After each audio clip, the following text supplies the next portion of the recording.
I greet you in Swahili, Abaragani. I want to talk today about American history with Iran and other Muslim countries.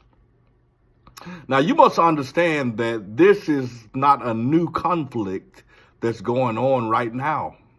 This conflict with Iran is something that's been going on for quite a while.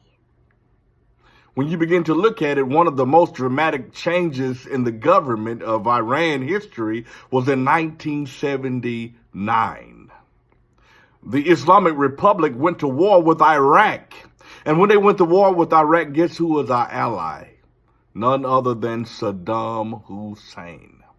Saddam Hussein was our ally. And here's the kicker, that in 1988, when George Bush was elected as president, the amazing part about all of this is that he turned the guns on Saddam Hussein. Now, the problem was that Saddam Hussein put his eyes on the Kuwaiti oil. We knew about the camps. We knew about the genocides of his people, and we didn't care about it. The thing that bothered us that bothered Bush was that he got greedy and he put his hands on the Kuwaiti oil. And the moment he did that, Bush declared war against Saddam Hussein.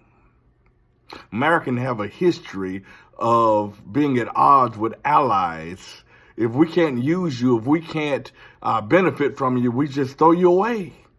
Now, remember, it was Saddam Hussein who kept off all the rebels and kept off all of those rambunctious group of Islamic fascist groups. It was Saddam Hussein who kept all of that down. Now, it's crazy because in Iraq, it had invaded Iran in September of 1980, and Ronald Reagan had took office as president January the 20th of 1981. And he vowed to continue the policy of blocking the armed sales to Iran. And the thing about it is that America has a problem. We want to play the world's police. And you have to understand there's a history that goes back farther than our history with Iran and the Middle East. That the problem of it is that the Sunnis and the Shiites, they've been at odds for many years. See, if we don't have an invested interest, we don't get involved. Anytime America gets involved, it's because we have an invested interest. And most of the time, it's oil. Now, the amazing part about this, another kick to the story, that during the 1980s, the Muslims in Afghanistan, there was a fight. The fighters were the Mujahideen, and the Mujahideen, they had stepped up, and when they began to step up in the early 90s, we helped form the group called the Taliban. Yes, America helped form the Taliban. I know this sounds like a conspiracy theory, but this is facts. You can look it up. If they don't clean it up first, you can look it up. The thing about it is that, and here's the kicker of everything, around the 1990s, around 96 or so, 97 or so, NBC News had reported that Osama bin Laden had died of kidney failure. Now, it's amazing how YouTube is cleaning up. You can't find it no more. I look for it, just like you can't find on YouTube about when President Trump said that he'll run under the Republican ticket if he ever run for president because the Republicans are stupid. He said it. If you look under the YouTube, you can't find the video anymore.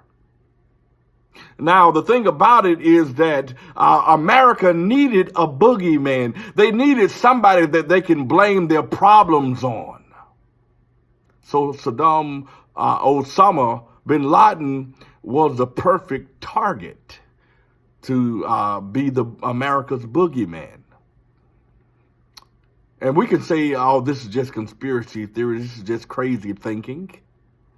But what about a lot of the other things that we try to cover up? What about in 1921 in Tulsa, Oklahoma, how America had bombed, only time in U.S. history that America had bombed U.S. soil Tulsa, Oklahoma during the Black Wall Street? What about in the 1940s, the Tuskegee experiment, how they injected black men with syphilis?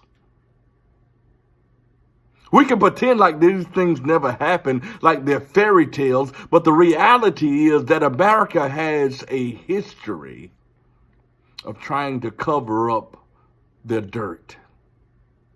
The best thing that we can do is be honest and face our demons. This is Dr. Kenneth Vaughn. I hope you enjoyed this. Thank you.